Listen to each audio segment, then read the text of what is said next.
Welcome to the deep dive. Today, we're jumping into Bitcoin. It's May 10th, 2025, and the price is, well, hovering around $103,929. Yeah, quite a number. Definitely. And we've seen a pretty solid week, up 6.75%, and the monthly gain is even more striking, almost And 35%. that's after hitting that all-time high, what was it, back in January, around $109,500. Exactly, $109,588. So the big question is, what's actually pushing these numbers, and, where could things be going next? Right. It's a really good time to sort of unpack it all. In this deep dive, we're aiming to look past the, let's say, the day-to-day chatter and focus on the bigger forces at play. Like the fundamentals. Kind of, yeah. We'll look at the macroeconomic stuff, the whole institutional adoption angle, which is huge right now. Regulatory change is always important. And, the market's own internal dynamics. Okay. And the idea is to pull out the really crucial bits, the potential aha moments, maybe, without getting bogged down in super technical stuff. Precisely.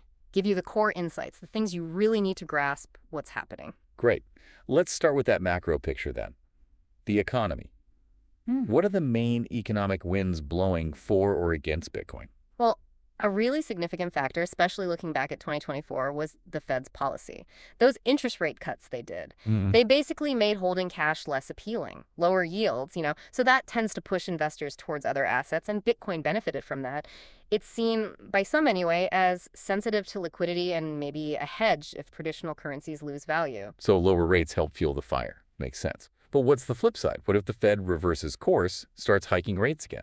Yeah, that's the key risk, isn't it? If they had to get aggressive with rate hikes, maybe because inflation stuck around longer than expected, or if the dollar suddenly got much stronger, Right.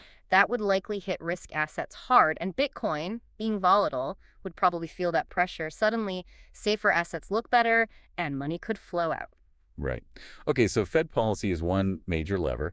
What about just general global uncertainty? We've got geopolitical stuff, trade wars, that kind of thing. That definitely plays into Bitcoin's narrative. When you have global instability, things like trade tensions, sanctions, or even just political uncertainty, the idea of a decentralized asset becomes more appealing. Because it's outside the control of any one government. Exactly. It operates outside those traditional systems. So for some people, it looks like a potential safe haven, or maybe just a way to diversify away from risks tied to specific countries or currencies. If that macro instability continues or gets worse, you could see more money looking for alternatives like Bitcoin. And the U.S. dollar itself, you hear talk about it weakening. How does that fit in? A weaker dollar generally helps assets priced in dollars, like Bitcoin. Simple math. Really, if the dollar's value drops, you need more dollars to buy the same amount of Bitcoin. Okay. Plus, you see some, let's say, interesting things happening in currency markets sometimes, like weird moves in USDJPY. Some analysts watch that stuff as maybe a sign of broader stress that could indirectly push people towards Bitcoin. And then there's the more speculative idea of central banks having to step in aggressively, maybe with yield curve control or something. Right. If that happens, it could really shake confidence in fiat currencies and boost that whole digital gold story for Bitcoin. Okay, so macro backdrop seems generally supportive, but with risks. Let's shift gears to the institutions, the big money. That seems like a massive part of the current story. Oh, absolutely. It's arguably one of the biggest drivers right now. The launch and success of those U.S. spot Bitcoin ETFs has been, well, a game changer. How much money are we talking about? Significant amounts. The inflows have been really strong. There are projections suggesting that by the end of this year, 2025, these ETFs could hold something like 7% of all the Bitcoin in circulation. 7%. That's It is. It represents a major chunk of the supply moving into these regulated, institutionally friendly vehicles. And looking further out, what's the potential scale here? Well, some analysts are putting out some pretty big numbers, forecasts suggesting that total assets in these ETFs could hit maybe $190 billion by the market peak, whenever that might be in 2025. Wow. Yeah, firms like Bernstein, Standard Chartered, they're seeing this as a primary catalyst. They've even called the ETFs a kind of Trojan horse for institutional capital. The idea is this could push Bitcoin's price towards, say, $120,000, maybe even $200,000. Because it's stickier money, not just retail speculation. That's the theory. These are often larger, longer-term allocations integrated into traditional portfolios. And it's not just the ETFs, right? We also hear about companies putting Bitcoin on their balance sheets. Exactly. MicroStrategy is the classic example, obviously. They've made Bitcoin a core part of their treasury strategy. And that's led to some let's call it speculation, about whether we might see something even bigger. Like what? Like the U.S. government creating a strategic Bitcoin reserve, holding Bitcoin alongside gold reserves, essentially. Is that realistic? It's definitely speculative right now, but if something like that happened, it would be a massive stamp of approval, huge legitimization. And yeah, some models suggest that alone could potentially push prices up towards that $150,000, maybe $200,000 level by mid-2025. It would fundamentally change the game. Okay, so institutional adoption, clearly a major, major factor. Let's zoom back out to the global stage. Yeah. Politics, regulations. How's that shaping things? Well, the political climate always matters. For instance, Donald Trump's re-election in 2024. Some in the crypto world see that as potentially positive. Why is that? Hopes for maybe a lighter regulatory touch compared to previous administrations. That optimism could, encourage faster adoption or development. But there's always a but with regulation, isn't there? Absolutely. Policy can change fast. You always have the risk of unexpected crackdowns, maybe from the SEC, or new tax rules that could dampen enthusiasm pretty quickly. It's a constant uncertainty. Gotcha. And what about Bitcoin's role globally? Thinking about things like trade disputes or sanctions again. Yeah, its nature as a non-state, non-fiat asset makes it interesting in that context. If countries or big institutions are looking for ways to operate outside the traditional, often dollar-dominated financial system, Bitcoin offers an alternative. potentially, yes. Or at least a way to diversify assets. So ongoing global friction could actually increase demand for Bitcoin over the long term. Okay.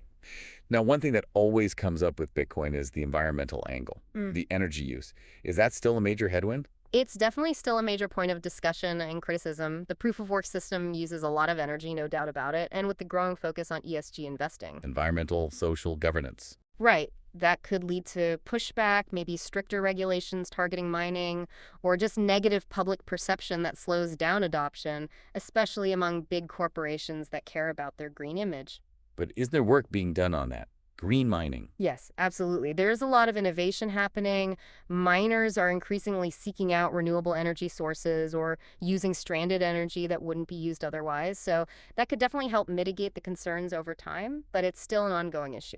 Okay, let's drill down into the market itself. Yeah. The microdata, trading patterns. What are they telling us right now? Well, first off, you have the halving event that happened back in April 2024. Right, the cut the new supply rate. Exactly. And historically, these halvings have often been followed by significant bull runs, usually peaking about 12 to 18 months later. So that timing aligns pretty well with the current expectation of a peak sometime in 2025. And are we seeing signs of people holding onto their Bitcoin? Yeah, on-chain data seems to suggest that. We're seeing relatively low inflows of Bitcoin onto exchanges. That usually means long-term holders are accumulating, not preparing to sell. Which is generally bullish. Generally considered bullish, yes. It suggests confidence among existing holders. Taking those factors together, it supports the idea of a potential move towards that previous high, around $109,000, maybe pushing up towards $130,000 in the nearer term. What about the charts? The technical analysis side. From a TA perspective, things look pretty constructive, actually. Bitcoin is trading above its 50-day moving average that's usually seen as positive short to medium-term momentum. Oh, yeah. The RSI, the Relative Strength Index, is around 67. That shows strong momentum, but it's not yet in that super overbought territory, which can sometimes signal a pullback is due. Any specific patterns traders are watching? Some are pointing to a potential cup and handle formation. It's a pattern that can suggest consolidation followed by an upward breakout.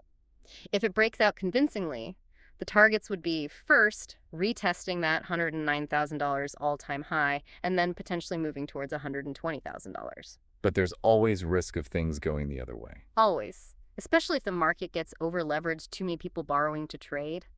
Or if some big holders, the whales, decide to take profits, that can cause sharp, sudden drops.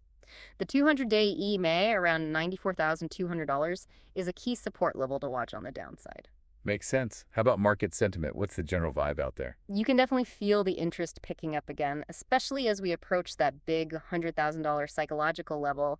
Social media chatter is up, Google searches are increasing. Retail is getting interested again. Seems like it. And if we get a clean break above $100K, that could really spark some FOMO, fear of missing out, and pull more people in, maybe accelerating the price rise. But FOMO can be dangerous, right? Right. It can. Parabolic moves where the price goes up almost vertically or really high funding rates on exchanges, those can be warning signs that the market is getting too frothy, too optimistic, and might be due for a correction. Maybe a mid-year pullback isn't out of the question if things get too heated. Okay. And looking really closely at the current market structure, any specific price levels sticking out? Yeah, some analysis, you see it on platforms like X, points to strong accumulation, like buying pressure around the $103,600 mark, suggests good support there. Mm-hmm. We're also seeing signs of continued institutional buying, and indicators like the MACD are looking bullish, suggesting momentum might be building. So near-term targets are often cited in that, say, $104,750 up to maybe $130,000 range. That $130,000 keeps coming up. Yeah, it aligns with some technical models, like maybe the fifth wave of an Elliott wave pattern for those who follow that kind of analysis. But again, if the overall market mood sours, a pullback towards $90,000 or $92,000 is certainly possible. Okay, one last market point. Altcoins, the other cryptocurrencies. How do they fit into the Bitcoin picture? That's an interesting dynamic right now. Bitcoin dominance, its share of the total crypto market cap, seems to be hitting some resistance. It's quite high. Yeah. Meaning, if Bitcoin kind of pauses or consolidates here for a bit, money might start flowing into altcoins, looking for higher returns. That's what people call an altcoin season. Right. And you see some technical signs suggesting that might happen, like the ETH BTC chart showing a potential bottom for Ethereum relative to Bitcoin, and some altcoins looking oversold. If that happens, it could temporarily slow down Bitcoin's own climb as capital rotates elsewhere. Got it. Okay, let's broaden out again slightly. Thinking about those bigger world agendas, regulation, technology, how could they steer Bitcoin from here? Regulation remains absolutely key. If we see positive steps like, say, more countries approving spot ETFs or clearer, maybe more favorable laws coming out of major economies like the US. That'd be bullish. Hugely bullish, potentially. Right. That's where you get forecasts like VanEck or Robert Kiyosaki's talking about $140,000, maybe $180,000. Clear rules reduce risk and encourage more mainstream adoption. Yeah. And the opposite. The opposite is also true. Unexpected crackdowns, harsh restrictions on exchanges, maybe coordinated international action that could really spook the market and trigger volatility, potentially pushing prices back towards $90,000 or lower if it creates a real risk-off environment. We mentioned the speculative idea of a U.S. strategic Bitcoin reserve earlier. Mm-hmm. How does that potential U.S. move stack up against what other countries are doing? It's really interesting because it's quite divergent. You have countries like the UK coming out and explicitly saying, nope, we're not planning a national Bitcoin reserve. Right.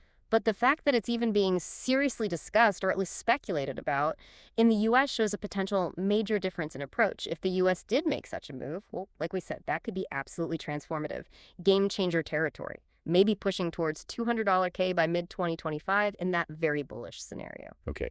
And technology, Mm-hmm. blockchain improvements, corporate use. Yeah. How does that influence price? Longer term, it's crucial. Things that make Bitcoin or the networks built around it faster, cheaper, more scalable, that increases its utility, and wider adoption by big companies, maybe using it for payments or treasury management. Like Tesla or Microsoft, maybe? Yeah, if we see more of that, it strengthens the fundamental case for Bitcoin as more than just a speculative asset. That could definitely support those higher price targets, the $140K, $200 range.